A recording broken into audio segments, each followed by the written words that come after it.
Welcome back with a smiling face. Links to previous episodes are given in the video description, so don't forget to like, subscribe and share the video. The Path of Strength. Episode 10. Chapter 97. I could still hear her screams ringing out as I walked out of the room, demanding that this was not fair and that the real alpha should deal with her. I leaned against the wall, next to the other room that held the other traitor, and took a deep breath, trying to control my breathing. I felt out of control. I wanted blood, her blood to be exact, but I stand by what I gave her as punishment. Justin walked up to me and wrapped me in his arms, his scent calming me. I am so proud of you, my love. I was expecting you to kill her. I wanted to. I still want to, but would that make me any better than anyone else? I shook my head sadly. I try to do what is right for every member of my pack. Sometimes, it is hard though. It is hard to put my biases aside. I want her blood. I wanted her blood for thinking that she could easily take what is mine. I want her to suffer for thinking that what those bastards did to me and to countless numbers of women is right. Then, I think about her parents, her brother and sister, and the fact that I grew up respecting her father. He is one of the best warriors that has ever graced this pack. I don't want to have to hurt her family, but I know they will hear of my punishment, see my punishment being dealt out, since it will after all be a public punishment, and I wouldn't wish any family to have to see something like that happen to one of their loved ones. At the end of the day, though, I am the alpha, even if I have yet to hold the title. Is it wrong of me to want to kill her? I am hoping this punishment does it because, truthfully, I don't know if I will let her walk out of this pack alive. Justin stared into my eyes, contemplating his response. You are an alpha. All of this is your job. Your responsibility. You are right, it makes you no different from others if you had just killed her. It is easy for us to be caught up in our emotions. It would be easy for us to rule based on what we are feeling in that moment. What will set you apart is being able to recognize what you are feeling and what is the right thing to do. I am not going to sugarcoat it for you. There are several alphas that if they were in your position, they would have killed Anna without thinking twice, without caring for the fact that she has a family out there that is waiting for them. Instead, you take the high road. You consider the fact that while you feel the need to punish her, you know that she has family and maybe you need someone that you can make an example of. As a society, even with the humans and other supernatural races, women are typically not in charge. You are an oddity of your kind. In this generation, we have not seen a female leader. Not for humans. Not for the immortals. Not for the fairies. And not for the wolves. You heard the king. The last female ruler was a Lekan, and she had the aura of a true female alpha. She even faced her own backlash when her father passed down the title. You are a fighter, my love. My fighter. You fight for what's right. For the underdog. That is what is going to set you apart. Yes, you are struggling with the decision to make this public. Anna's family will see what happens to her, but love, you are not responsible for the actions of others.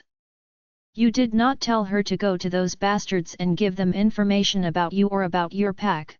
He bent down, placing his forehead against mine, and gently kissed my lips. You always do what is right, even if it is hard. That is one of the things that I love about you. Justin took a step back when everyone else entered this part of the corridor. Are you ready to face the second traitor? I nodded my head. Brace yourself. It will come as a shock to you. It was a shock to us as well. I did have a warrior search his room, and we found evidence of his communications with the rogues before you were taken and during the time you were taken. My father stated. I walked to the door and took a deep breath, ready to get this other with. I opened the door and I gasped when I saw who was chained to the chair. Benjamin. Elder Benjamin. What did I ever do to him? I silently walked to the table and perched myself on the ledge. Justin stood behind me, ready to help if I needed it. I was quiet until the door was shut with the king and my father in the room. Why? I asked quietly. He smirked at me. I don't know what you are saying, my dear Catalia. I sighed. Cut the Benjamin. They found the evidence. Don't make me force it out of you. He just stared at me with a smirk on his face. I pushed my aura out, letting it wash over the entire room. I watched him try to fight it. Although he was better at fighting it than Anna was, he was not strong enough to fight my aura entirely. Let us try this again, civilly. So, tell me. Why did you do it? What did I do to you that caused all this hate? I know you were against me being alpha in the beginning, but I thought you had gotten over it. What happened? He stared at me in silence, before the command forced him to answer. How do you not know what you did? Are you too stupid to realize why I hate you? Let me refresh your memory. 10 years ago, my daughter was attacked. She was brutalized, and nothing was done.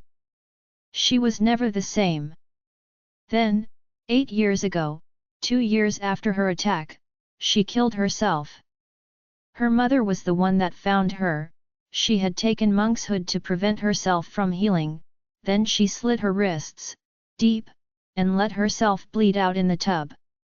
My maid had come home from her job at the hospital and found her body. It was too late to save her. Several times, we went to the Alpha and the Luna and pleaded for help for her, but nothing was ever done. We pleaded for extra assistance in finding, but nothing.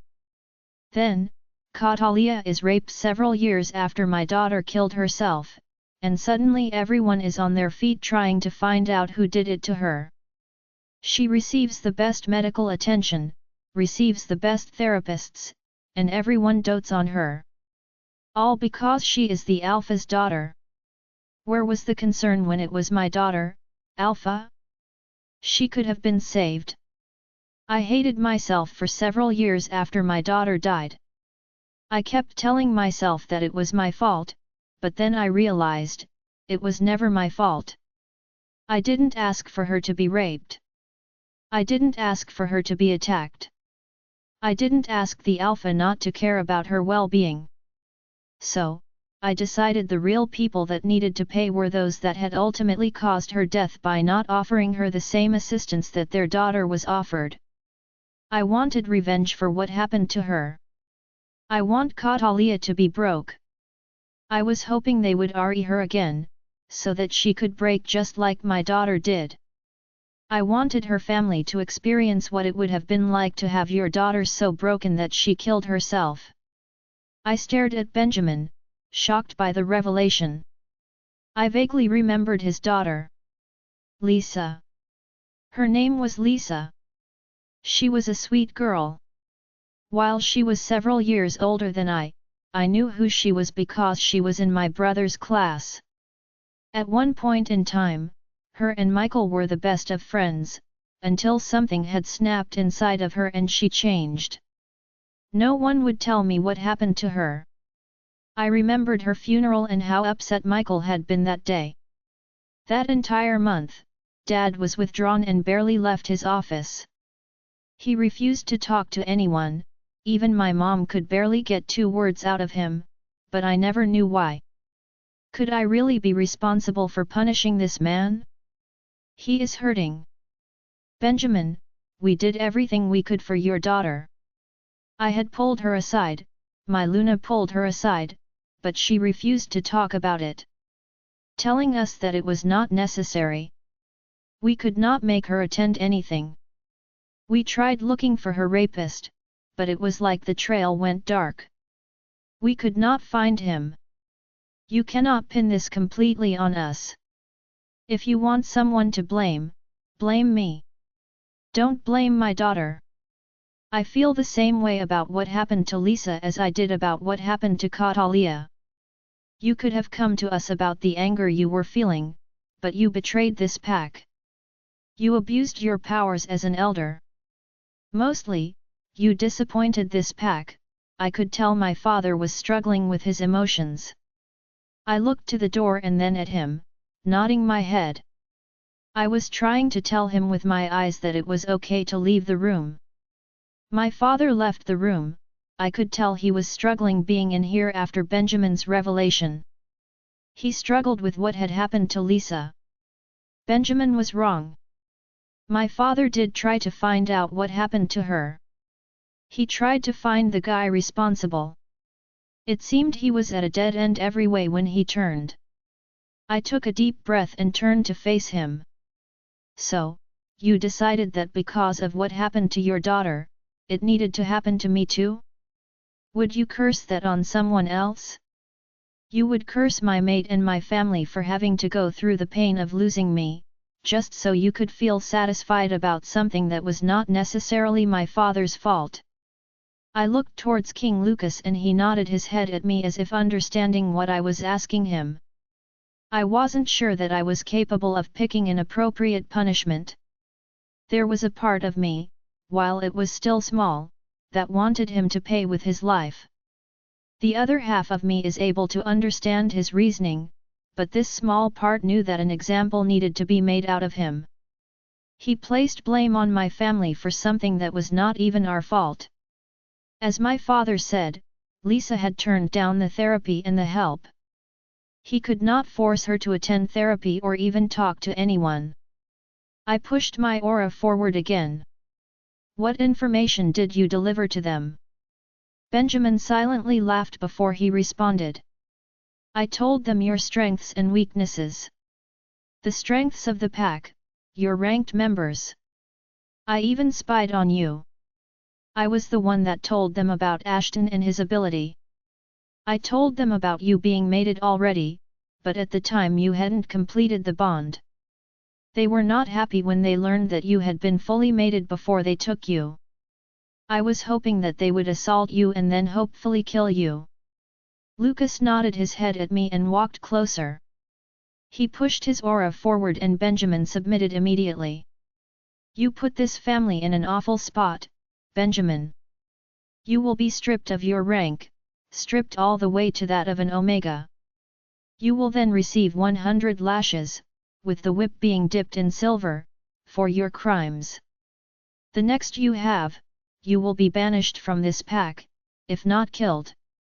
They have my full permission to kill you, if they deem fit. I let out a sigh. I was relieved that I did not have to come up with his punishment. I knew that I should have, but I was not sure I would be able to give him a just punishment. The anger I was feeling was raw. He wanted me to be punished for the actions of others, which I was not okay with. As Lucas was finishing talking to him, I left the room. I needed to breathe and needed fresh air. I left the room and made my way outside. Once outside, I took a huge breath of the fresh air as I leaned against the wall. Will this ever get easier? Did I do the right thing by letting Lucas handle his punishment? While I would never have considered him as a father to me, I was close to him, or at least I thought I was. Was that all an act? I remember playing with his daughter. It wasn't enough for her to save yourself though. I closed my eyes and took a deep breath and reminded myself that his actions do not reflect upon me. I cannot control what other people do. Chapter 98. I still couldn't believe that Benjamin was the other traitor. How could he be a traitor? He is one of the pack's elders. They were the last ones that I would have expected to betray me, betray the pack. Even if they were upset about the fact that I was going to be the next alpha. I mean, when I was told that it was someone of power, my mind instantly jumped to Elder Christopher. Now that I could have believed, easily. 0 questions asked. Christopher has a hate for me that I do not even understand. I used to think that someone could not hate me solely based on my gender, but I had come to learn that was a false idea. He really just doesn't like the concept of having a female alpha. I left my spot leaning against the wall and decided that I would take a walk around the pack house, and I mulled over the events of today. The one thing that kept drawing me back was what Benjamin had said about his daughter. He 100% blamed my family for the end results of what happened to Lisa. I am sure that his maid blames us too, and, in essence, we have now taken her maid away from her too. That was never something that I wanted to do, but we could not let this remain unpunished. Was there anything different my father could have done to ensure the safety of the pack? To prevent what happened to Lisa from happening to anyone else? I am sure that if I did not have the support of my family and Oliver, that I would have killed myself too. From everything I have heard though, Lisa did have support from her family, and I know that if her friends knew, at least if she had told Michael, that he would have been there for her and gave her the support that she so desperately needed. Maybe I would take another look at the file that my father had on the case and see if I could get anything new out of it. Maybe it was not a rogue, but a pack member or someone from another pack. There had to be a reason that she didn't want to talk to the therapist or tell anyone some of the details that were centered around the attack. I stopped once I reached the training outhouse. It has been a while since I did some training for it versus doing what is expected of me. Maybe I would practice with some weapons. It has been a while since I have thrown some knives, or even since I practiced with my katana. Several hours passed and no one tried to bother me. No one tried to link me. I was left in the outhouse, training with my knives and katana. When I finally stopped, I noticed that I had gathered a small crowd of warriors who were watching me in awe destroy the different targets and practice dummies. As I was putting up the weapons, Aziel walked up to me. You know, I don't think I have even been scared of you. Well, up to now. I never want to be on the receiving end of one of your knives. Your accuracy was crazy good. I laughed at him. Guess you better now piss me off, I said with a wink. I went to the locker room and showered before I went to go find Justin. As I was finishing with towel drying my hair, I received a link from my father asking me to be in his office in the next 10 minutes. Apparently, the king wanted to speak with me about something. Hey, will you meet me at my dad's office in 10 minutes? I linked to Justin. Sure, where are you coming from? I can meet you wherever you are and we can walk there together. I missed you. I am in the training outhouse. I am about to head back to the pack house. Just finished with some weapon training and I scared out of your best friend. He laughed and told me to wait for him before I headed to the pack house. When Justin finally arrived, we were quiet at first as we made our way back to the pack house, walking hand in hand. Are you okay? He asked me. Such a loaded question. Do I answer it honestly? Am I okay? Truthfully, I don't know if I am okay. I felt like I should be, but then I thought about the look on Benjamin's face as he was telling me the reason that he hated me, hated my family. I shrugged my shoulders, not looking at him, slamming my walls in place. He doesn't need to be burdened with my pain or emotions. Katalia, don't do this. I could tell you were upset. That is why I gave you the space you were needing. I may have asked Aziel to watch you for me if you needed me, since you had your walls up at first. I can't help you if you don't tell me what is bothering you. I just want to know what you are thinking. Today has been rough on you. I just want to check and see how my mate is doing. I sighed. I knew he wasn't going to accept the shrug as an answer. I am struggling with the why. I understand his anger, his pain. He feels that, because I am the alpha's daughter, that I received special treatment. He didn't see my father went through while trying to figure out what happened to Lisa. He spent days locked in his office with his beta trying to determine what happened and what clues were left. My mother and father were upset when Lisa refused the therapy. I never knew what really happened to Lisa, besides the fact that she died. My parents were pretty tight-lipped about everything, but I remembered what I saw. The month preceding her death and the months following. My father worked long hours trying to figure it out, but never could. I know why he is angry. He feels that my father did not care about the pain that his mate and him went through after her attack and following her death. I was just meant to be collateral. He never cared about what happened to me. He truly just wanted to get back at my father and was going to use me for his petty revenge. He did not care about everyone else that would have been affected. My mate. My brothers. My friends. I want to look through the records that my father kept on Lisa. I want to see if maybe I could deduce something, so that hopefully I can at least provide them with some type of closure. Justin stopped walking and pulled me to him. You are right. Benjamin didn't think. You were just going to be collateral to him. You were the way to make the Alpha pay for not doing more. However, love, this isn't your fault. As I told you with Anna, you do not control the actions of others. He knows the difference between right and wrong. If you choose to look at the files, I will support you wholeheartedly, but, at the same time, I don't want you to feel as if you are obligated to do it. His arms were wrapped around me and I had a few tears trickle down my cheeks. I took a deep breath and pulled away. Come on. We needed to go see what my father needed.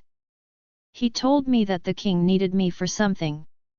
We finally made it to the pack house and in my father's office. I was shocked to see Luna Everly here. He must have left after dealing with Benjamin to get her. I rushed over to her, engulfing her in a hug. It is so good to see you. I squealed. She rubbed my back and laughed. It is good to see you as well, future Alpha. I see that you have finally given into your bond. She said with a smile in her voice. I felt my face reddening while everyone else in the room laughed. Lucas walked over to us. I would love it if you would stop manhandling my mate now. She laughed and swatted at him. This is what you get for leaving me for a couple of weeks. He laughed and rubbed the back of his neck, looking at the ground. Duty called, my Luna. I know, my king. And for that I forgive you, especially since you brought me here to see my favorite little Alpha. You know, I should probably take offense to her calling me little, but I guess I will let it slide since she told me that I was her favorite. Anyway, there must have been a reason you asked for me to come here. I mused. Lucas laughed. Of course, direct as always, Catalia. There is a reason. I had decided that after everything that has happened to you recently, maybe I should offer you something that might brighten your day. So, right after we got you back, I contacted my Luna and asked her to arrange something for me. She graciously did and I hope you enjoy it.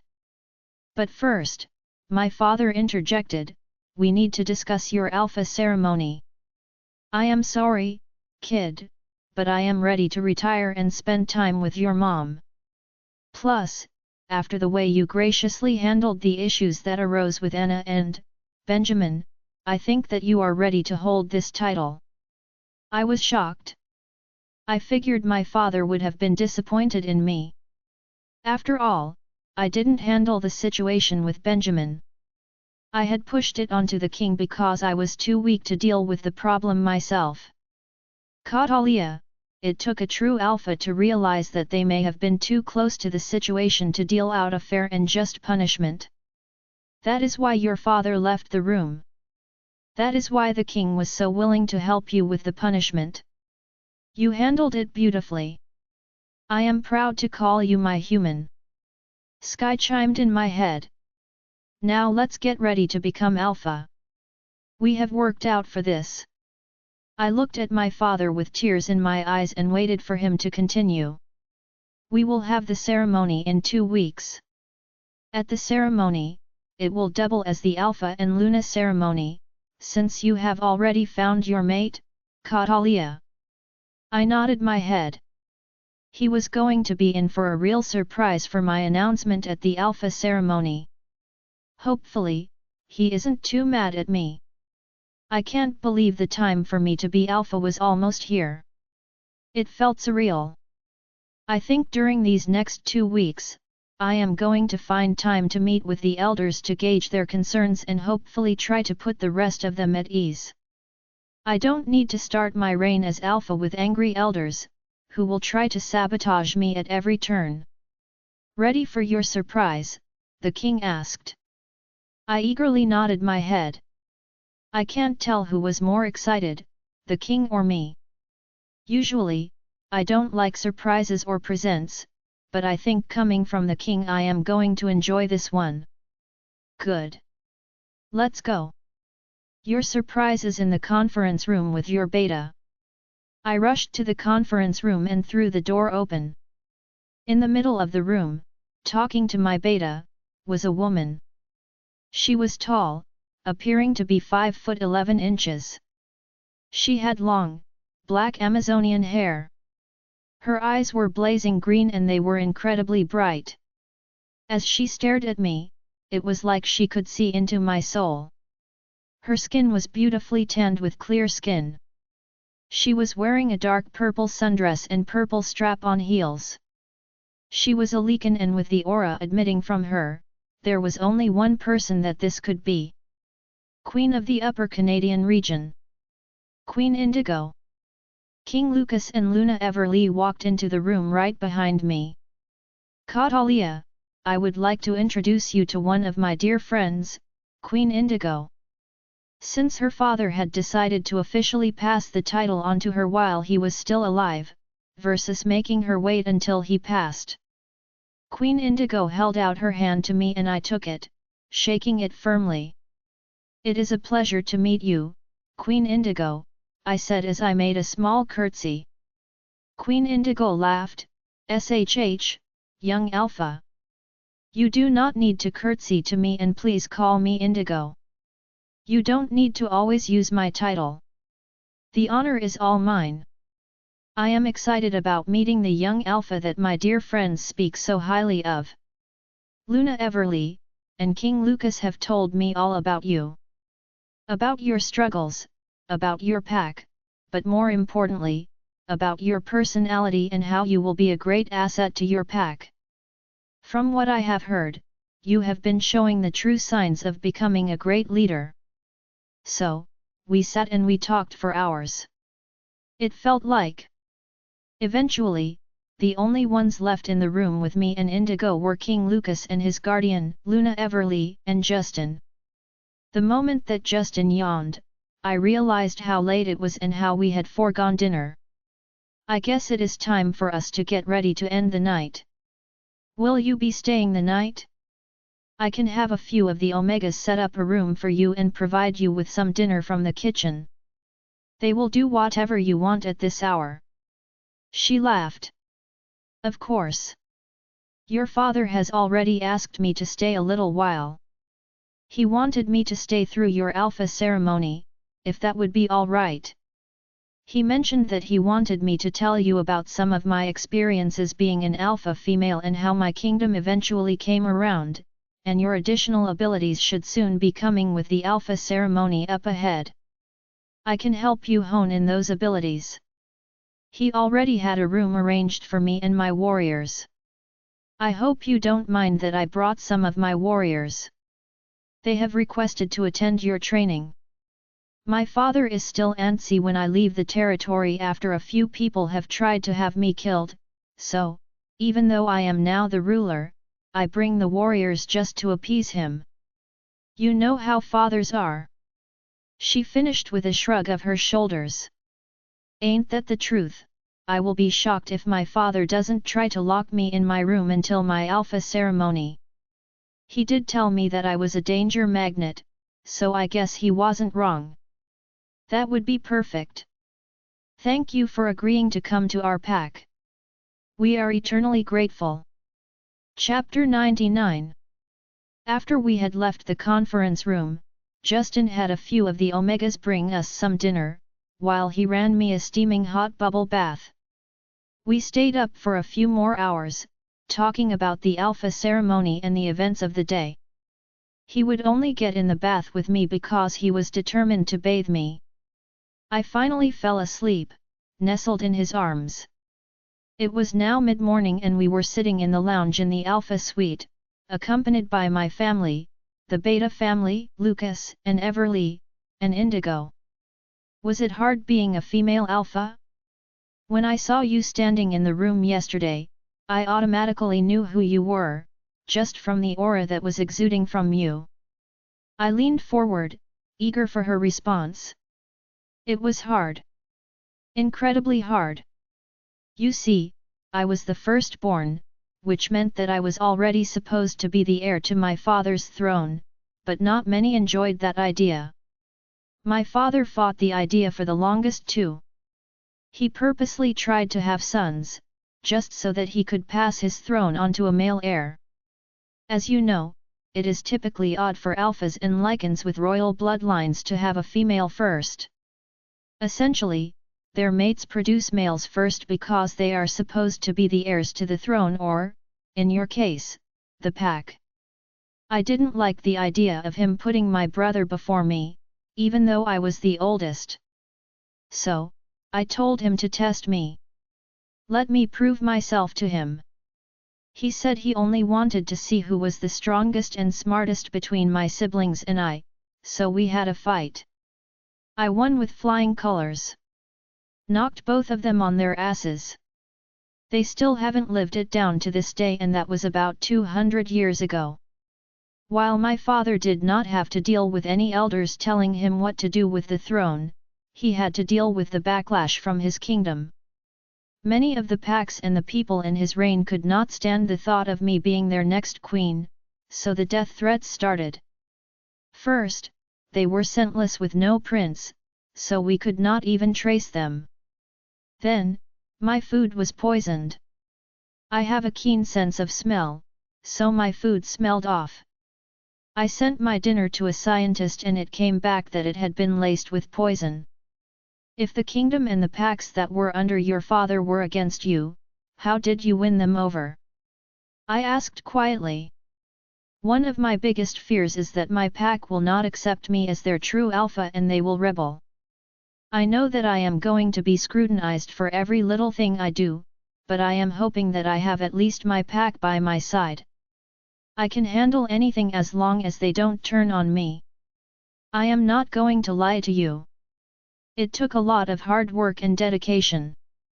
They were definitely not won over easily, but I did eventually have my family's full support and the support of my father's cabinet members, which did help me. I traveled through each of the packs and showed them what I had to offer them. I showed them that having a female ruler was not going to be a bad thing. It took lots of time and a lot of effort, but I was able to do it and I have faith that you will be able to do it too.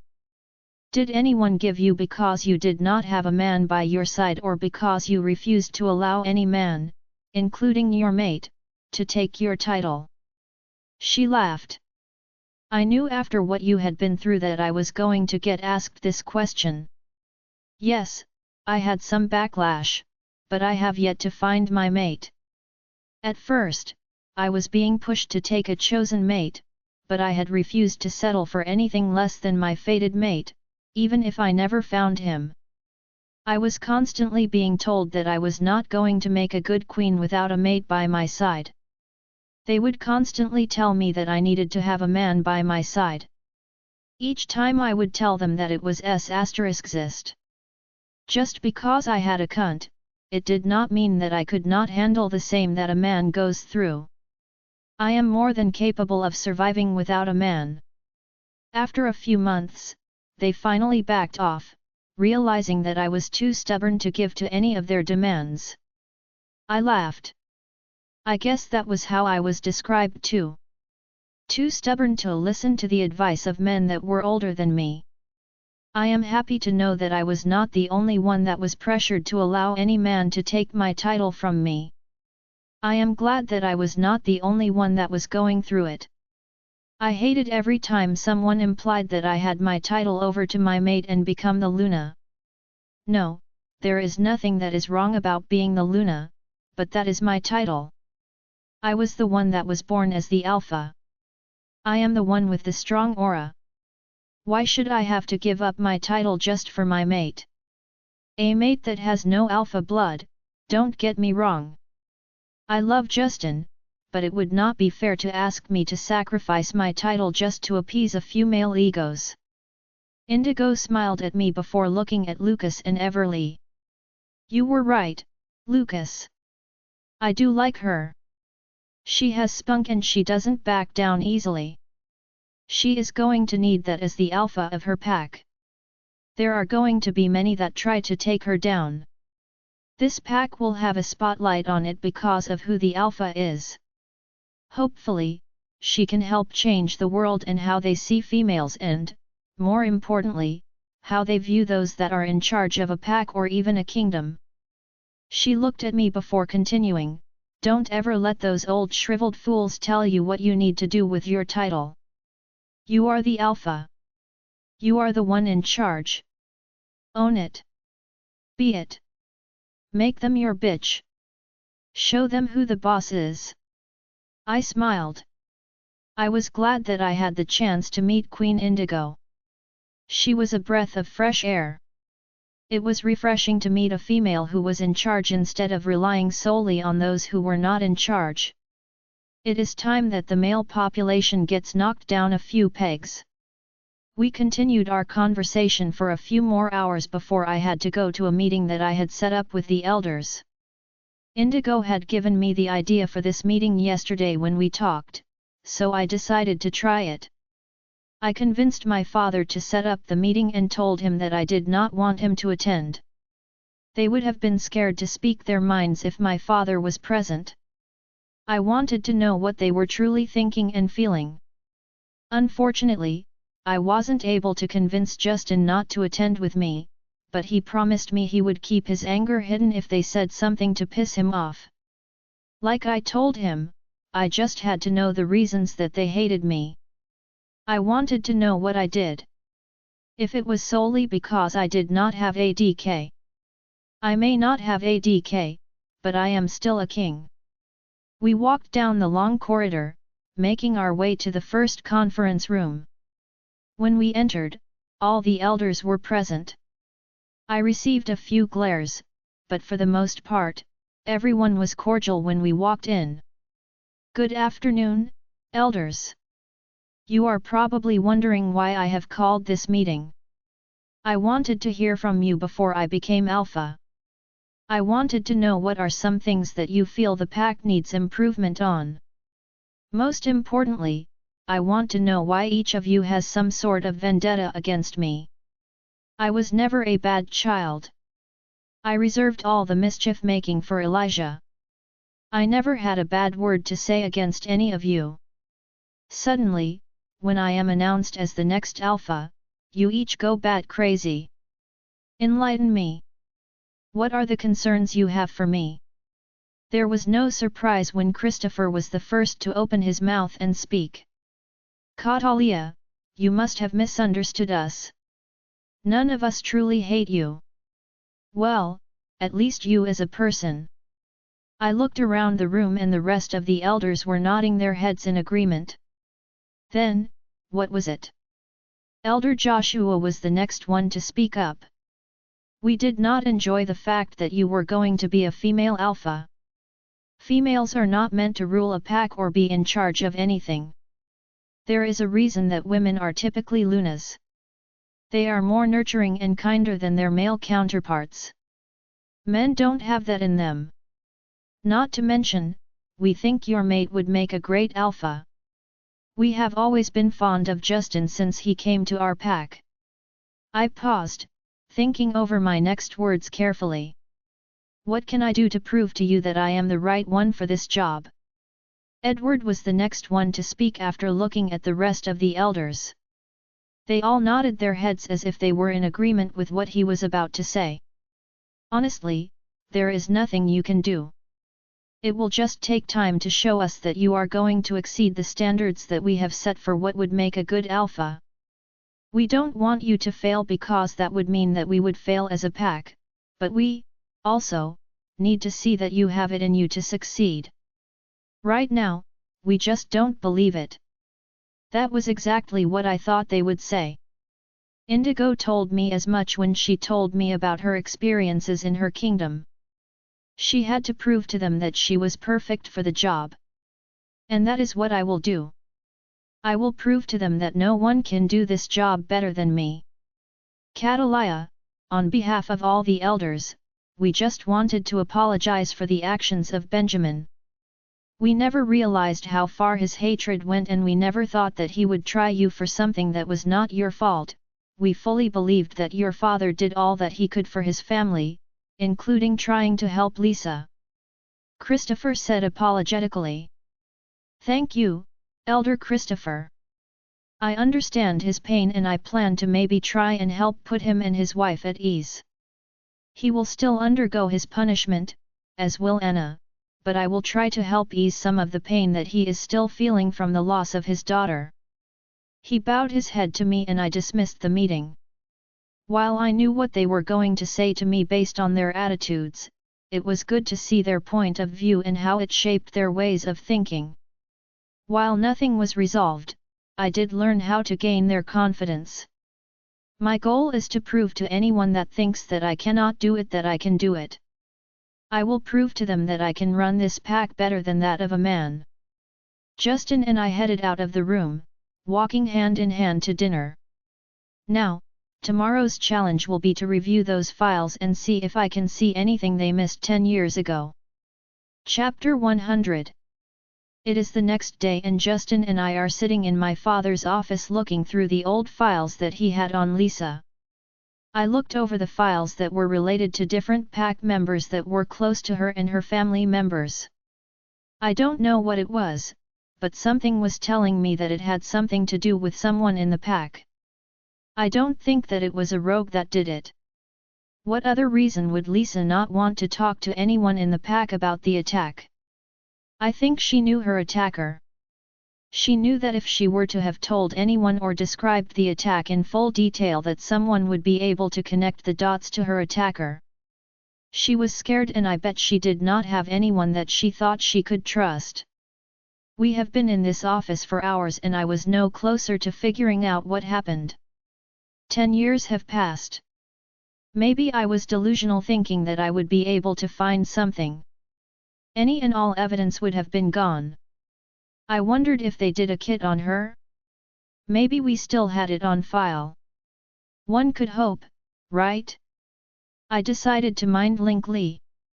Hopefully, she had an answer for me. Dr. Lee, have kits always been done on victims? I know it is rare for anyone to have an allegation, but we know that it happens. Yes, Alpha. We have been doing kits for about 25 years. Is there a particular one that you are looking for? Yes, Lisa Walker. Can you have it pulled and sent to the Alpha's office, please? Yes, Alpha. Right on it. Aziel is here. I will have it sent with Aziel.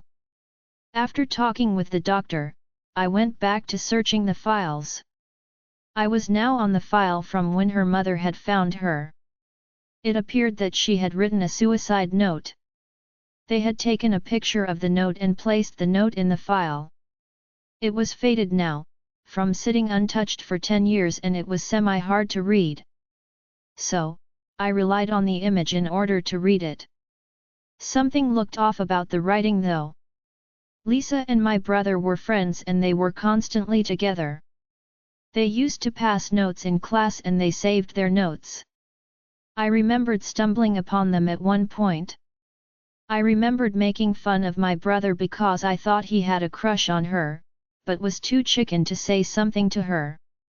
His response was that she had a boyfriend and would not give him the time of day. This did not look like her handwriting. I wondered if Michael still had those letters and if I could see them. I tested the link and then pushed through and I got through easily. Hey, Michael! Are you busy, brother? I heard a grunt before a response and what sounded like a moan from his wolf. Kind of. Is it important? Brother. Did you link me back while you were FK someone? Gross. You can link me when you are done. Not an image I needed. I quickly cut the link and shuddered. Justin glanced over at me. You alright, love? I shook my head. My brother is disgusting. He laughed. Which one and what did they do? Michael. I had linked him to ask a question. He did not have a block up, so I didn't think he was busy. He was in the middle. I get gross out the more and more I think about it. Why could he not put his link up? Justin started laughing. He was laughing so hard that he ended up falling out of his chair, holding onto his side. I scowled at him. Baby, this is not funny. I am scarred for life. I heard his wolf moan and I am pretty sure I heard a groan from him. Instead of saying anything, it caused Justin to laugh even harder. I mumbled. About 10 minutes later, I received a mind link from my brother. Hey, Cot, what did you need? Oh, finish now. I said sardonically. Yes, I needed something. It has to with Lisa. Do you still have any of those notes that you two would write back and forth? I could feel his apprehension through the link. I think I do. They were laminated, so that they would old and not fade with age. Perfect. Can you bring them to Dad's office? Only a couple will do. I just wanted to verify something. Another 5 minutes passed before Michael entered the office, with Elijah trailing behind him. Elijah looked at me and shrugged. I thought I would join the party. I chuckled at him. He never wants to feel left out. Michael handed the letters to me and I scanned each one quietly. Do you know what she is looking for? Michael asked Justin. Nope, never told me. I can feel that she thinks she has found something out that was missed when she killed herself. The letters. Her suicide note was not written by her. It was written by someone else. The writing was similar, but some of the letters were written differently. From what I remembered of Lisa, she was very meticulous with her writing. It was almost like she had OCD, but when it came to writing, everything had to be perfect each time he put pen to paper. One way to find out if my suspicions were correct. Michael, I want you to look at these 2 notes please. Tell me if you notice anything different. I passed him the notes, including the suicide note, and waited while he scanned each page carefully. I could tell this was difficult for him. He really did like her and I remembered how upset he was when she died. I remembered that there were several people that thought Lisa was Michael's mate because of how close they were. While they were never together romantically, that I know of, he was extremely protective of her and would never hear a bad thing about her. I watched as his eyes constantly read over the suicide note, the tears rolling down his face. She didn't write this, he whispered. That is what I thought too. I think it is time that I listen to the voice testimonies from the night of her attack and the ones from her death. I am going to start with listening to hers and then go from there. I plugged in the recorder and placed the first tape in. Within second, Lisa's voice was filling the room. I was walking from the Pack High School to my house when I was attacked out of nowhere. I was thrown to the ground. My attacker had a face mask. I just remembered the dark, cold eyes that stared back at me. Her entire testimony was her going around and not giving a description of her attacker. The closest she gave was the description of his eyes and that she was walking from the high school to her home, but how would a rogue have gotten that far into territory? I pulled up the roster of who was on patrol that night. Luckily, my father had placed it in the files. I looked at the names and I recognized two of them, one was Beta Damien and the other was Jacob Jessup, who happened to be Lisa's boyfriend at the time. Ironically, when I listened to his testimony, he did not say that he was on patrol. He said that he was near the high school. How would a rogue have gotten past the warrior on the field? How would he have not heard Lisa's screams? She was in an open path, leading to her house. She was not far from the high school. Better question, why was Jacob by the high school? His patrol was supposed to be stationed at the northern border, but the high school is near the southern border. I looked at Michael and swallowed. My mouth suddenly very dry. I think I know where this is going and it worries me. Michael is going to lose it, he never liked Jacob. I remember him coming home the day that Lisa started dating him about how he was not good for her, and that he would just end up hurting her. I remembered telling him that she had to make her own mistakes or she would never learn from them. I linked my father. Hey, Dad. Yes, caught. Can you come to your office? Maybe bring King Lucas with you. I think I found something about what happened to Lisa and I may have a suspect. From the pack, Michael is in here and I am not sure how well he is going to take the news. He was awfully close to her. A few minutes later, my father and the king entered the room. I presented all the evidence to them. I linked my father the name that I wanted him to look at. How could I have missed this? He whispered. What's going on?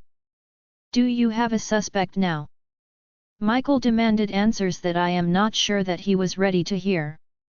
My father looked at Justin. Bring him in. Take Aziel or Gale with you. First interrogation room. We will meet you down there. My father glanced at Michael and then me. I nodded. It was time to tell Michael what we had discovered. We showed Michael the same thing that I had shown my father and asked him to point out anything that was odd about the testimonies, the writing, and even the patrol roster. My brother shook his head, in denial. He was refusing to see what was in front of him. I could tell he was upset and downtrodden to think about what Jacob might have done to his friend. Michael asked if he could sit in the interrogation and he promised me he would not speak, he just wanted to be there. I agreed on the condition that he did nothing. We made our ways to the interrogation room and Justin was waiting outside for me. He is ready for you. I nodded my head and thanked him. I knew I was going to have to use my alpha command to command what happened that night out. I hate using my command. I hate taking away the free will of pack members, even though I know sometimes it is necessary and a must. I took a seat at the table and faced Jacob.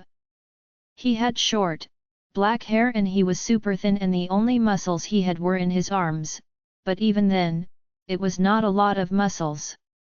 I remembered reading that a year after Lisa's death, he stopped being a warrior and doing patrol runs. I am tired, Jacob. I am going to ask this once and I expect an honest answer from you. Don't fight my command. Did you are Elisa Walker and did you stage her suicide? I asked, pushing my aura out, so that it was encompassing the entire room. He was silent for a moment. I could tell he wanted to fight my command, but I watched as he decided to stop fighting and just answer. Yes, I did. She would not give it up for me. We had been together for 2 months. She had been spouting off about wanting to wait to give up her for her fated mate. I wasn't buying that. I had needs and she wasn't fulfilling them.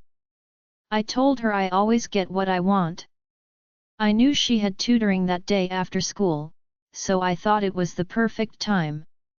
I have the perfect alibi because I was supposed to be on patrol, so no one would have suspected her sad downtrodden boyfriend. Then, she told me that she had refused the therapy because she did not want to report me. I had demanded that we have S*X again, or this time I would let my buddies have her. She freaked out and told me that she would tell the Alpha about what happened. I could not let that happen, you see. I was well on my way to being one of the top warriors. I had to protect my reputation. I killed her.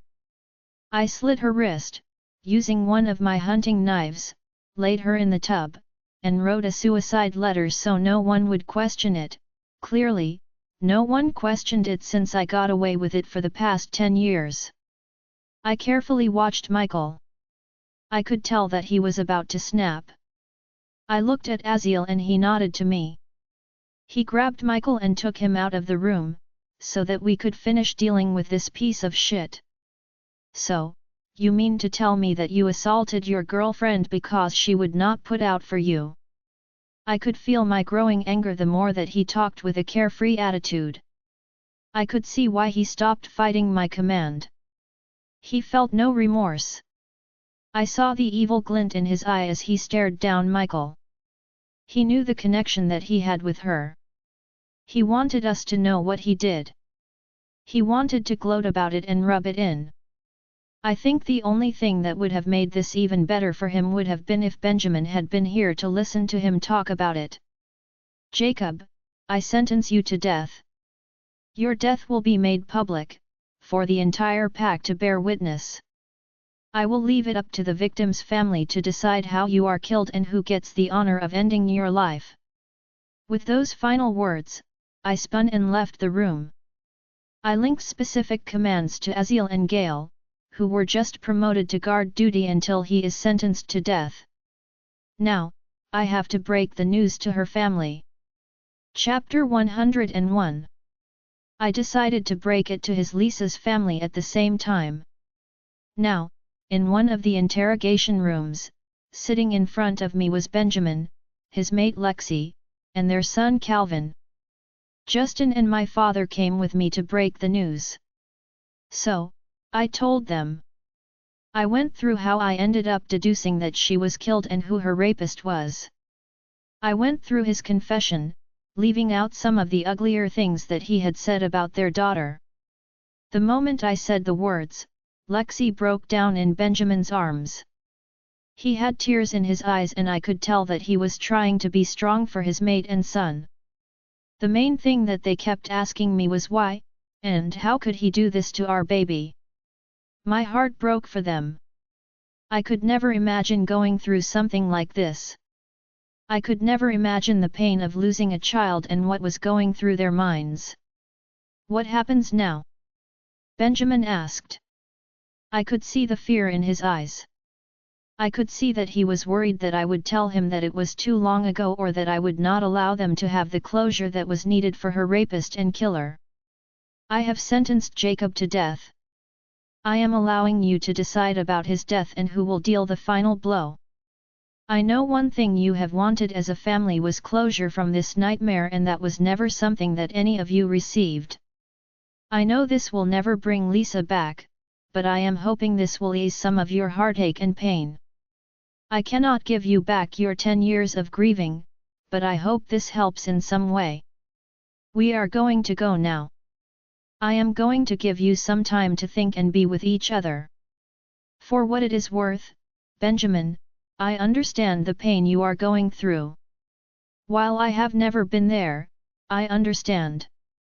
You hated my father for what you thought was him not trying. I saw how what happened to Lisa tore my father up and he could not figure out how it happened on the territory. Lisa had told him it was rogues, which is why he never considered it to be a pack member. Sometimes, it takes someone from the outside, a fresh pair of eyes if you will, to see something that was missed. So, while I cannot condone you nearly getting me killed, I can understand your reasoning. I just wish you would have talked to someone before it got to this point. Punishments will be carried out in the morning, for everyone awaiting their punishments. Benjamin nodded his head at me with tears in his eyes. Thank you, he mouthed. With that, we left the room. I spent the rest of the day training with Indigo and her telling me about the various abilities that female alphas tend to have. The night passed quickly and before I knew it, it was the next morning and I had to attend to the punishments.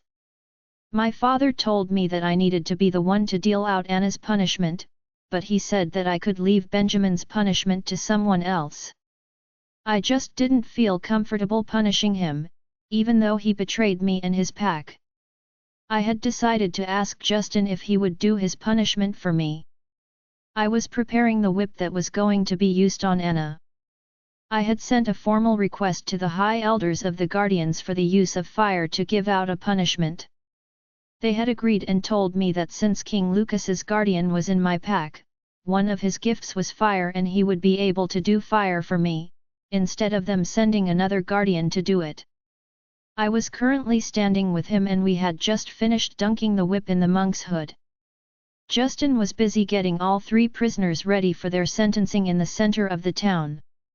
The punishment was mandatory for all pack members to attend, save the children and the elderly.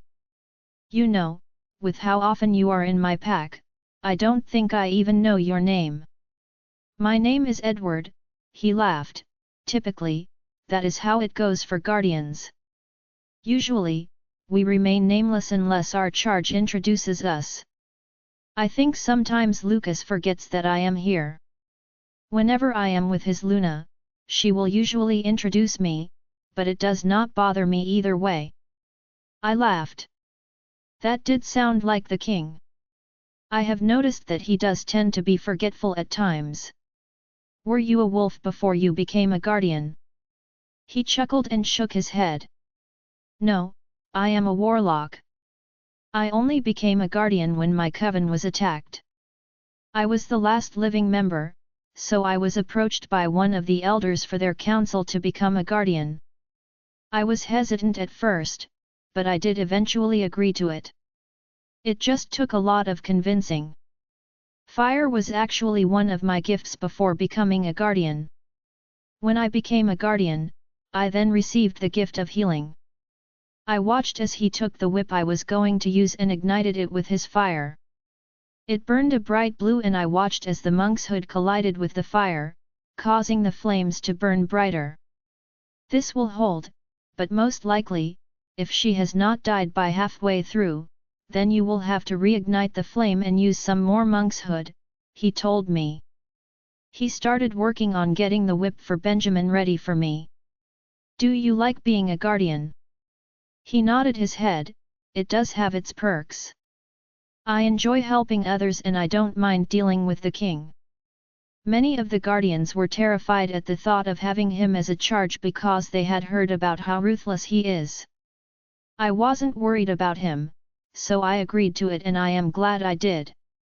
They were all missing out. He is quite funny when he wants to be and he is only ruthless about 99% of the time, he finished with a laugh. We put the finishing touches on both whips and proceeded to make our way to the town square. I waited for about 10 more minutes for everyone to trickle in. As I was staring into the waiting crowd, strong arms wrapped around my waist, delicious sparks were flying across my skin. I could never tire of these sparks. I twisted in his arms and wrapped my arms around his neck and laid on his chest. You ready for this? He whispered in my ear. I nodded my head. I am ready for this to be all over with. I am ready for us to be finished with all this. I am ready for us to just move on and leave all this in the past. I turned and stepped out of his arms and faced my pack. I cleared my throat and allowed my voice to travel across the courtyard. Welcome members of the White Fang Pack. I have called you here about a somber issue. Recently, we have had a few things come to light regarding issues within our pack. We have had 2 traitors. One was one of your pack elders, who was selling information to rogues in response to them kidnapping your future alpha. I paused for a moment while several of the pack members gasped and spoke outrage in reference to Benjamin's deceit. Then, another of your pack members sold your alpha and pack to the same group of rogues for petty jealousy. She thought that if she got your alpha kidnapped and killed, she would then be allowed to have her made to herself. She was the cause for the recent rogue attack on our pack. An attack where we lost several of our dear pack members. I, once again, paused, giving the pack time to speak their anger towards what Anna did. I raised my hand, silencing the pack.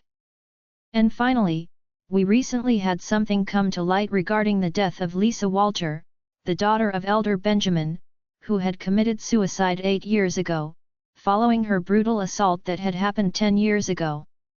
I could tell the pack was confused as to what happened with Jacob, but that was not my job to disclose, unless the family wanted everyone to know what their daughter went through at his hands. Today, we are here to bear witness to their punishments. We will first start with Jacob Jessup. Jacob was sentenced to death. I left it up to the family of Lisa Walter to decide how he is to die and at whose hands.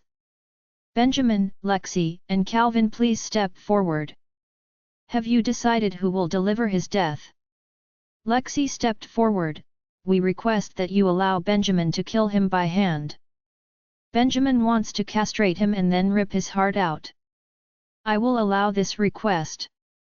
I motioned for Justin and Aziel to take off Benjamin's cuffs and escort him to where Jacob stood on the platform.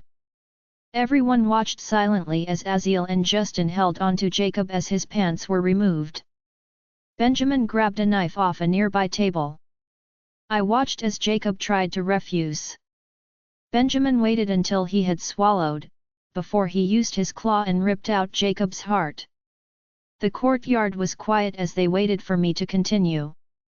Next, we will deliver Benjamin's punishment. His punishment is double. He will be whipped 50 times, with the whip being soaked in monkshood, and then he will be demoted to the rank of Omega. His punishment will be delivered by Justin Warner. I motioned for Justin to step forward. For the next 30 minutes, the only sounds that were heard were his cries of pain every time the whip hit him. His screams only increased in volume after his skin broke open. I watched as several of their pack members closed their eyes or turned their heads, trying to avoid having to see what was happening to one of their former elders. I remember the few rare times that my father had to publicly punish someone. As the Alpha's child, my brothers and I had to attend, and I hated every moment of it. While I think it is barbaric, I think there are certain crimes that need it. Some crimes need to be made an example of. I remembered after the first punishment that I endured watching, my father pulled me aside afterwards and tried to comfort me. Catalia, he had said, these punishments can be horrible and hard for the pack members to watch. But, honey, as Alpha, you also have to show your strength and let your pack know what you won't tolerate. It is okay for it to upset you, and it is okay for you to feel distress. Remember that they did something to end up here. They need to take responsibility for their actions. His speech resonated with me, and I remembered it each time someone was publicly punished, which was not often. When the first part of his punishment was over, I walked over to his slumped-over form. I forced out the full weight of my Alpha aura. Benjamin Walter, I, future Alpha Catalia Frost, demote you of your elder rank, and force your rank to that of an Omega. His final scream rang out before he slumped over, passed out. I called for Dr. Lee and had her meet Justin and Aziel at the hospital, so that he could be treated. I turned back towards the pack. We have finally reached our final judgment of the day. Anna was sentenced to 100 lashes, dipped in monkshood and fire. If she survives the lashes, she will then be sentenced to live the remainder of her life as a rogue and cast aside, forced from pack lands. I turned towards her and picked up the whip. Edward stayed on standby to reignite the whip as it was needed. I turned off my emotions and slammed my walls into place. I didn't want Justin to feel my inner turmoil. I truly hated these types of punishments, even if they were deserved. I think about it and I consider how misguided they were. Benjamin thought that my father did not care about the death of his daughter. Then, Anna thought that Justin would be hers if I was out of the picture. But I knew I could not back down now. Don't get me wrong, the anger? It is still there. I am incredibly pissed at what both of them did, but I understand their reasoning, even if I don't condone them. I listened as her screams rang out. She was continuously pleading for me to have mercy on her. I could hear her mother in the background crying. I really hate these types of punishments.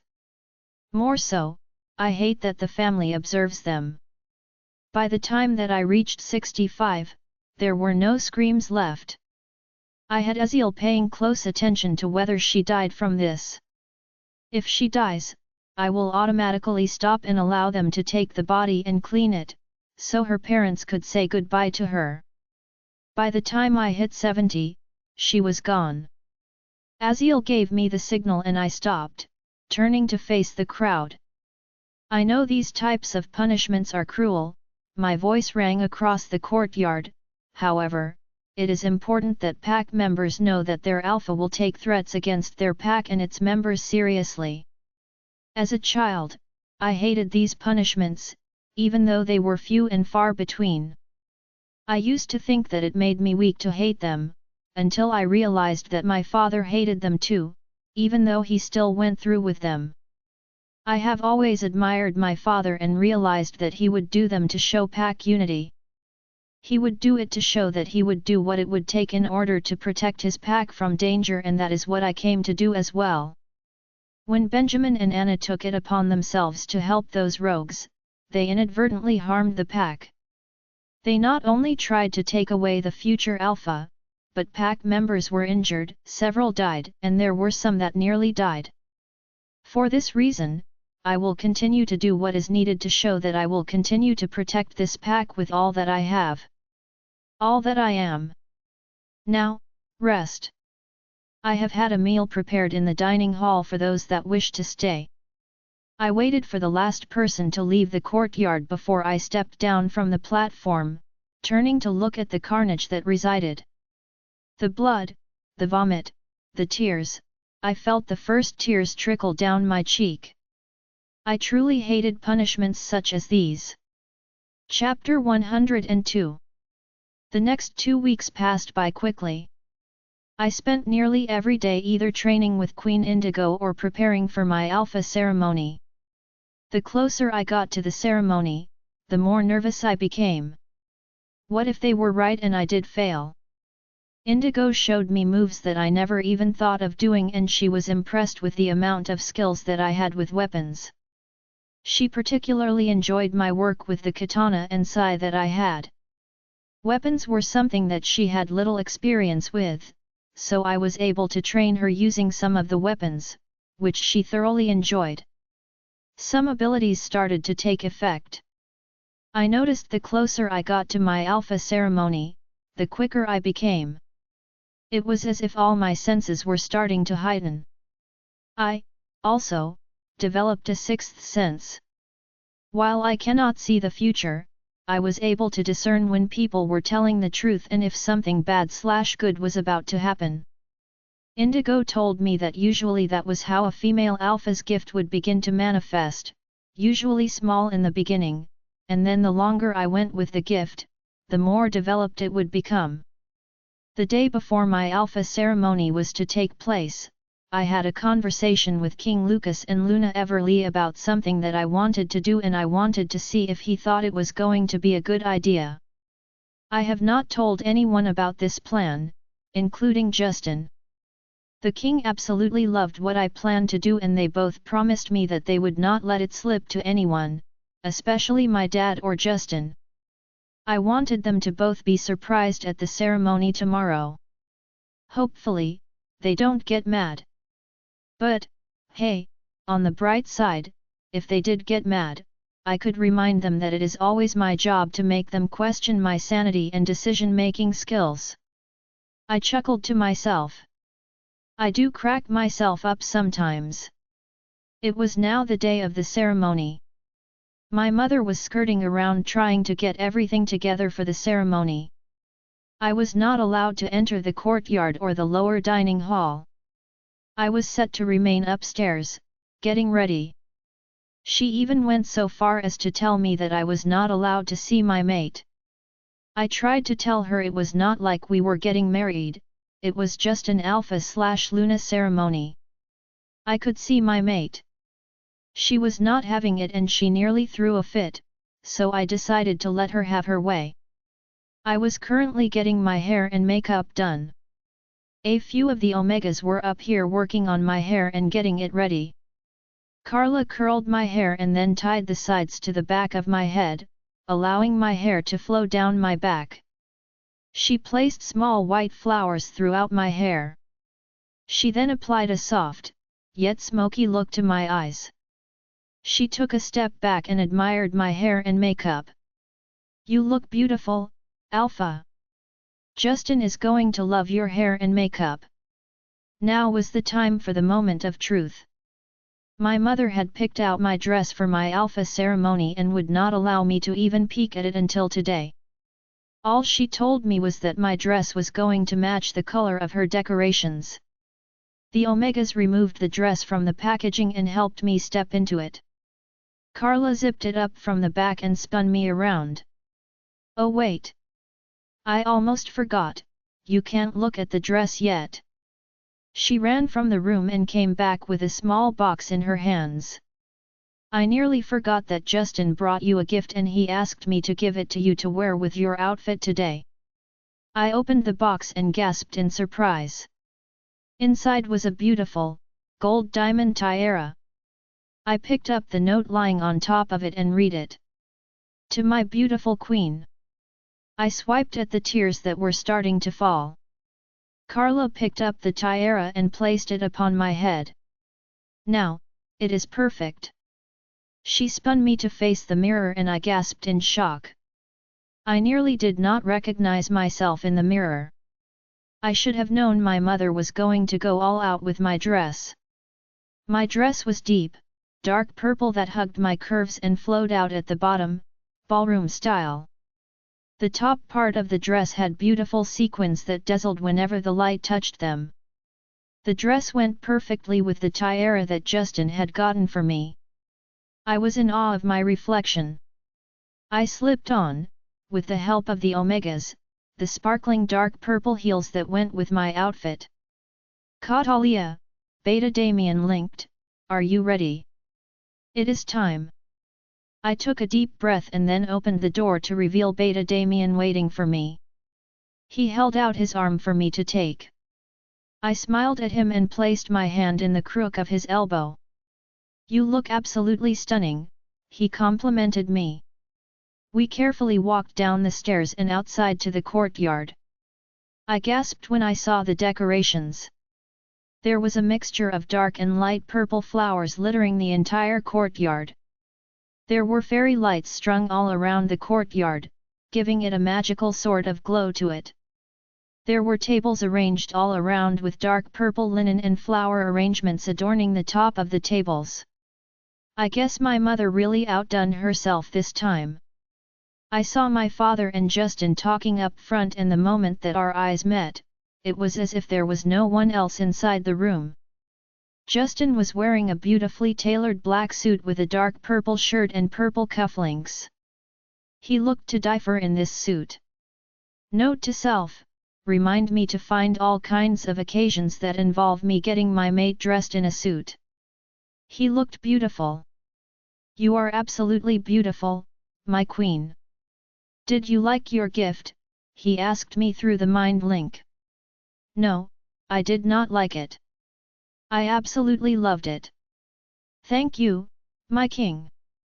Maybe you can truly show your queen how much you love her tonight." As soon as I finished, Sky and I started sending him dirty images and his poor wolf wasn't helping him. I looked down at the front of his pants and saw the beginnings of a tent starting to form. He tilted his head down, trying to hide the reddening of his cheeks. I had made it a mission over the past few weeks to try to make this man blush. The amount of times he has made me blush with just his words alone has been ridiculous. I finally did it after a full 2 weeks. Beta Damien walked me down to the bottom of the walkway and waited for Justin to take my hand as he went to go stand next to my father. After we had taken our places and everyone was in their seats, my father's voice boomed across the courtyard. "Welcome everyone. I am glad for everyone to be here today to witness my daughter become your alpha today. Catalia has worked extremely hard, despite those that worked against her." He shot a quick glare at a few of the elders before he continued, "Today, my daughter, her mate, and those she has chosen to stand beside her take their oaths as the leader of the White Fang Pack."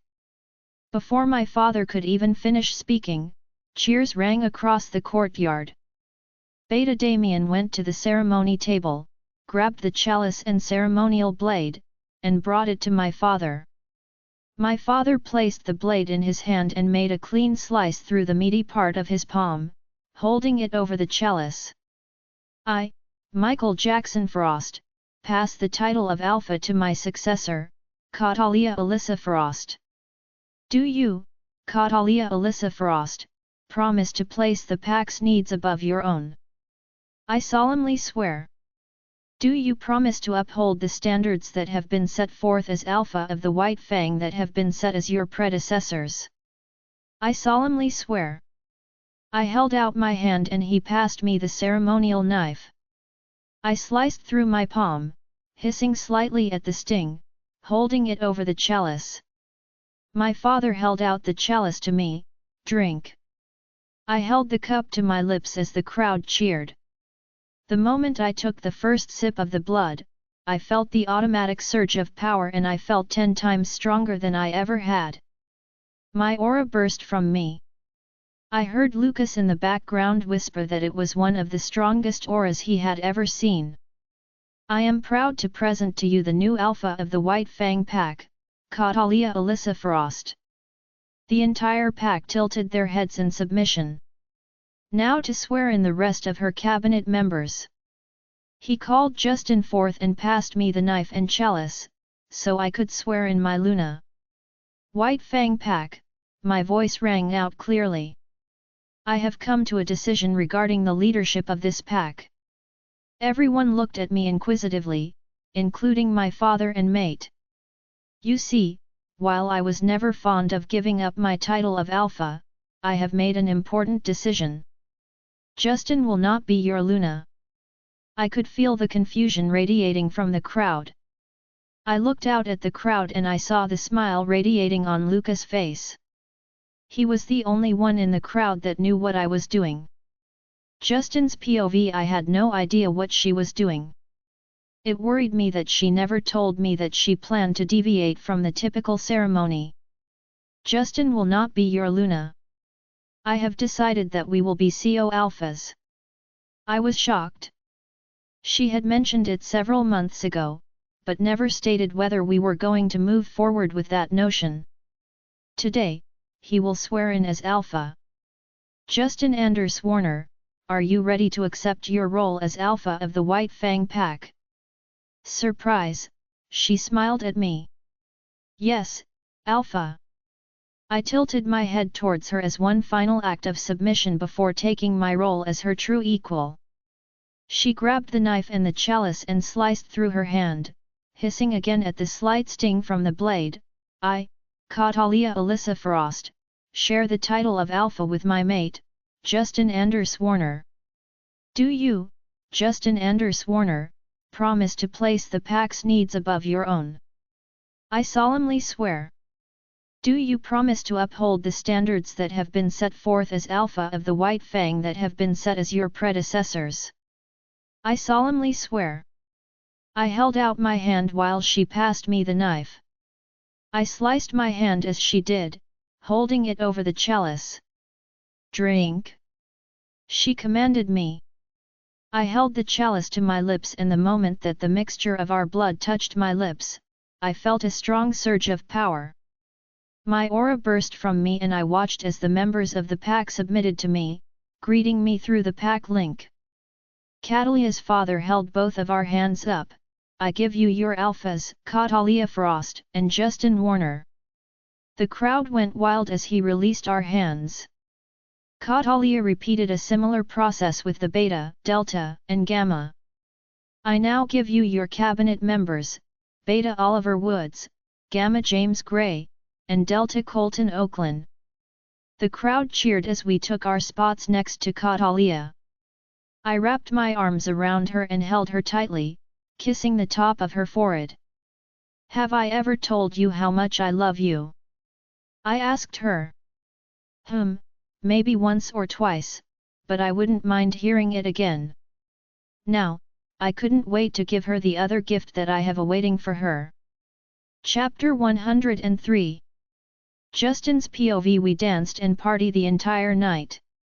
There were many people that had come up to us and congratulated us on our new titles. I could tell that her parents were quite confused about her decision to make me Alpha, instead of Luna, but I think they were more confused that she did not tell anyone about her decision. To think, I have just gotten used to being called Luna and now I have to get used to being called Alpha. I looked at Catalia, who was on the dance floor with Queen Indigo and Luna Everly. I am glad she had an opportunity to meet Indigo.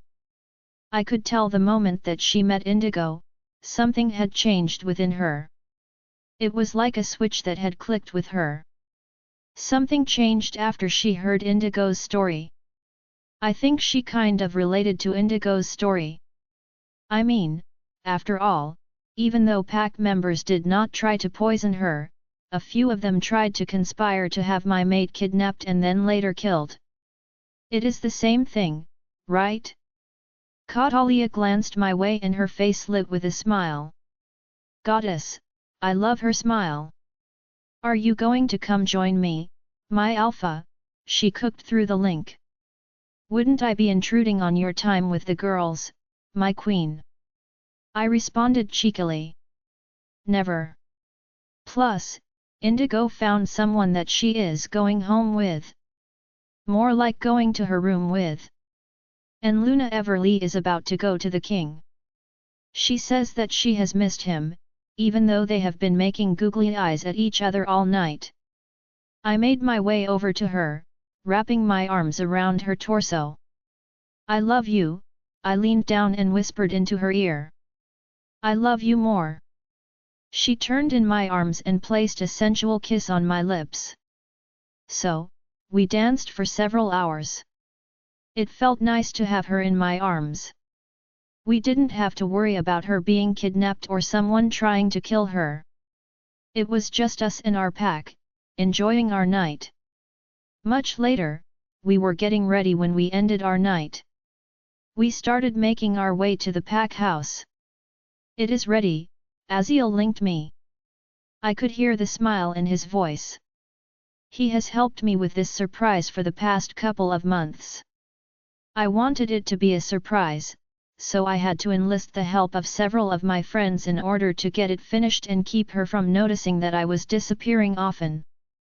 Thanks, man. I am about to take her that way.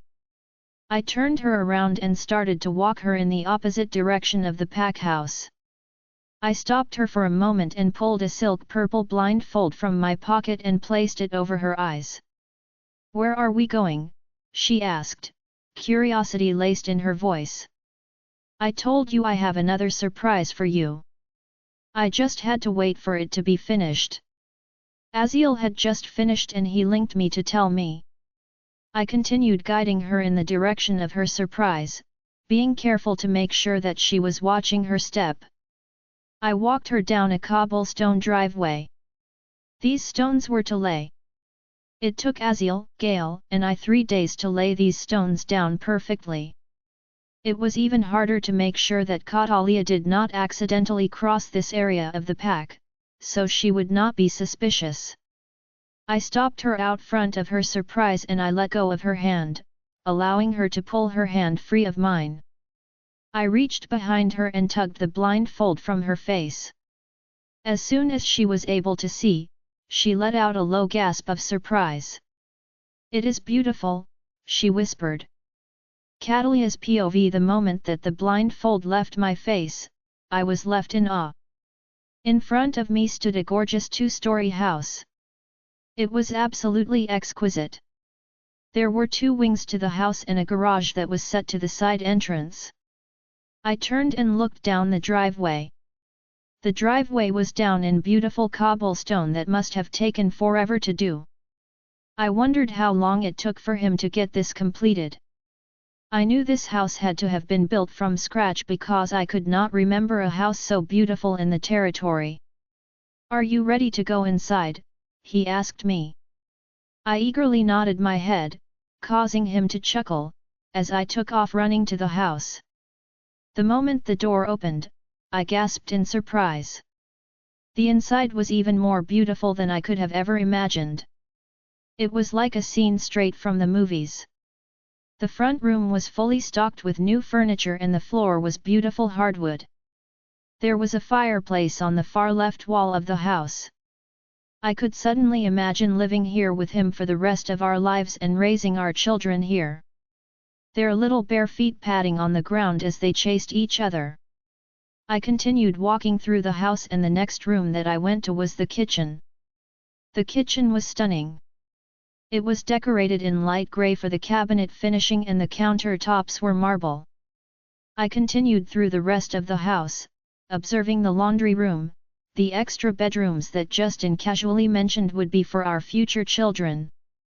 I walked into our bedroom and the floor was littered with tiny pink and red rose petals, then on the bed the petals were shaped into a giant heart.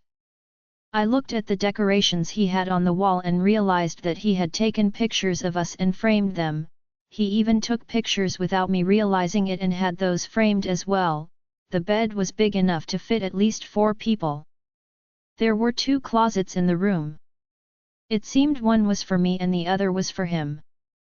Both were walk-in closets, equipped with shoe racks and built-in shelving. I looked and saw my clothes there already. "When did you have time to do all this?" I asked him, shock clear in my voice. "The past couple of months, a few of the warriors and even some of your family members and friends helped me with it.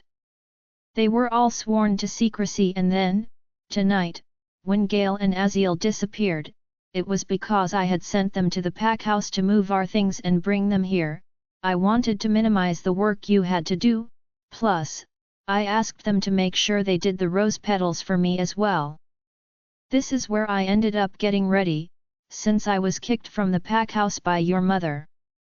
I'm sorry, but I definitely was not going to get in the way of a raging Luna, who wanted the night to be perfect, which it was." I wrapped my arms around his neck and pulled his face to mine, kissing him sensually. He groaned into my mouth before I pulled away. "I want to show you one more room. Go through that door," he said, pointing to the only door in the room that I had yet to open. I walked to it and gasped at the sight before me. The master bathroom was heavenly. The room was decorated in pale gold and there was a standing shower and next to the show was a bathtub that could fit 6 of Justin, if not more. I turned back to him once more and kissed him again. His arm snaked around my waist and he grabbed me with his other hand, pressing me against him firmly. Pleasure rushed through me as he kissed me hard. I was overwhelmed with the surge of emotions from him the moment he lowered his walls, letting me in. Normally, we keep the walls up, but tonight he wanted me to feel what he was feeling. The amount of love, affection, and appreciation that he had for me flooded me, overwhelming me with his emotions. He released my lips and leaned his forehead against mine. "I love you. Let me worship you tonight, my queen." With that, he pressed his lips back to mine in a rough kiss and I wrapped my arms around his neck, kissing him with equal passion and love. Always love. He picked me up bridal style, his lips never leaving mine, and carried me to the room and placed me gently in the middle of the bed. A soft sigh left my lips as I realized how soft and plush the mattress was. His lips pressed against mine again and I arched my back. The ache between my legs was growing the longer he kissed me. He pulled back and gently took off the dress that I was wearing. His eyes darkened in desire when the only thing I was wearing was the dark purple lingerie set. Hey, I liked that set. SHHH, I will buy you 1,000 more. He lowered his mouth to mine and kissed me once more before he moved lower, kissing every inch of my body. No matter how much I begged for him, he took his time. Tonight is all about you. Don't try to break free, he whispered. I don't know what it was about his voice, but I suddenly wanted to know what would happen if I broke free. What are you going to do if I break free? Punish me. He delivered a sharp tap. You will receive multiple punishments if you break free, my love. I will try to be a good girl, I moaned. I tensed at the feeling. Relax, my love. Trust me. I would never hurt you, he whispered. One day, I will have this. Faster, I whimpered. I want you with me. Your wish is my command. I could feel both of us moaning as we rode out our pleasure. I dropped back down on the bed, panting as soon as he pulled out. My eyes started to droop. Sleep tight, my queen. I love you. I heard him say before unconsciousness took me. Epilogue.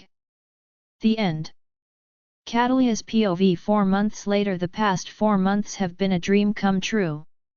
Surprisingly, everyone was welcoming of me becoming the next alpha, and those that were not welcoming of it were smart enough to keep their mouths shut.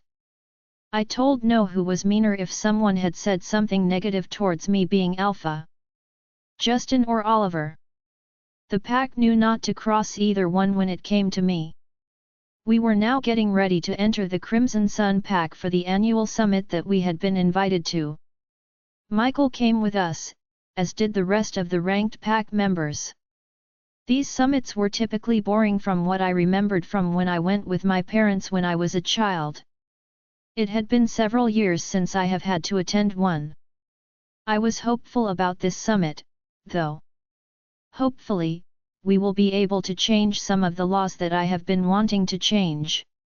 The first being the need to have pack elders. I have felt for the longest that the Alpha does need an advisory council, but one of their choosing, not members of the pack that are like 200 years old, who are not progressive in their ways in the slightest. We were sitting in the conference room, waiting for the meeting to start, when Michael gripped my hand under the table. I looked at him inquisitively before he spoke through the link.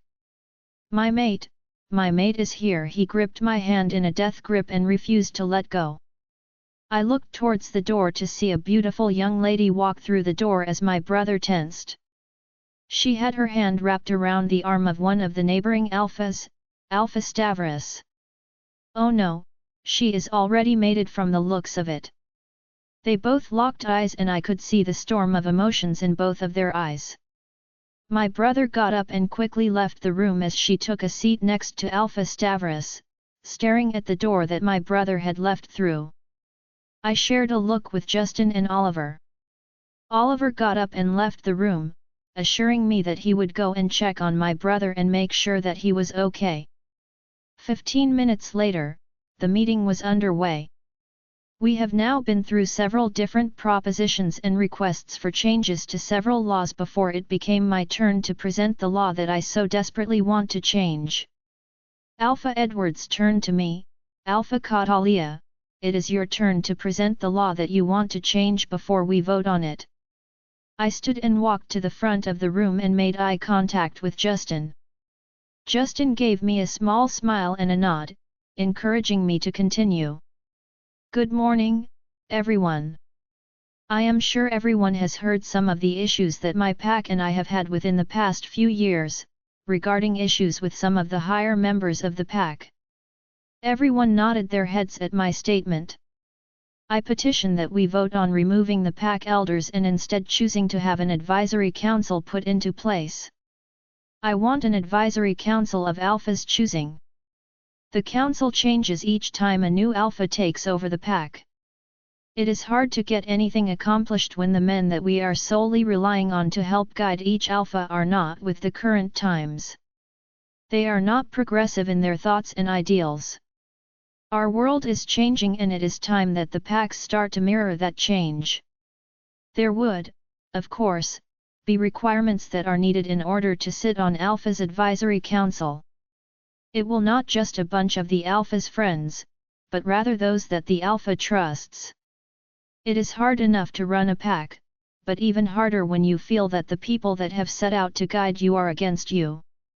As soon as I finished speaking, Alpha Edwards put it to a vote. Since I was one of the Alphas that had brought forth an issue, I was not allowed to vote on my issue, which left it to be fairer in the eyes of the king. You can't tip any issues that you want to change if you aren't voting. The bright side is, not only Alphas can vote, but anyone that is in the room is allowed to vote. After several hours of the Alphas in the room debating, they have finally come to a conclusion. They have decided to abolish pack elders and allow the Alphas to choose their own advisory councils. Night has now fallen and we were getting ready to attend the ball that is thrown on the last night of the summit. There was a small knock on the door and I told the person to go ahead and come in. Michael opens the door slowly and walks in. The moment I saw him, my heart broke for him. His eyes were swollen and red-rimmed. Oliver had told me that he was not handling it well, but had requested that I not come and harass him. He wanted time alone, which I could respect. I spoke to her, he whispered. He was quiet for a moment and I glanced back at him to see tears streaming down his cheeks. What happened, brother? I asked him quietly. I could tell the conversation hadn't been good just from his reaction. She rejected me, said she was not ready to leave her boyfriend. Am I not good enough? My heart slowly broke for him the more he spoke. I walked to him and engulfed him in my arms. She is young, brother. Give her time, but don't give up. If you didn't accept the rejection, then there is still hope for the bond. Figure out what pack she is from and see if you can spend some time there. Tell her, you just want to get to know her. You are not expecting anything more right now. He nodded his head as he started sobbing. I have never seen my brother so broken before. I had offered to stay with him and not attend the ball, but he insisted that I attend and that it would be a waste if I let this beautiful dress go to waste, so I agreed, but told him to link me if he needed anything. Everything happens for a reason and that is something that I have to believe in order to keep going sometimes. I was heartbroken by what had happened to my brother, but it reminded me to be grateful that I had never rejected my mate and that I had kept him by my side. I get a sick feeling in my stomach when I think about the pain that I caused Justin in the beginning of our relationship. At the same time, though, I would not change what we have gone through for the world. It only made us stronger, not only as a person, but it has made us stronger as a couple. Our bond is stronger. I can just feel that everything will eventually work out with my brother, or at least I can hope it will. The moment I told him to go to her pack and get to know her, I knew that it was the right thing to say. I had a good feeling about him going. I can't wait to see what my future will hold, not only for my family, but for Justin and I. We will always pull through. Love will always win out. No matter what. Join our Facebook and WhatsApp group for more updates, link is given in description. Rest audiobook will be continued in next episode.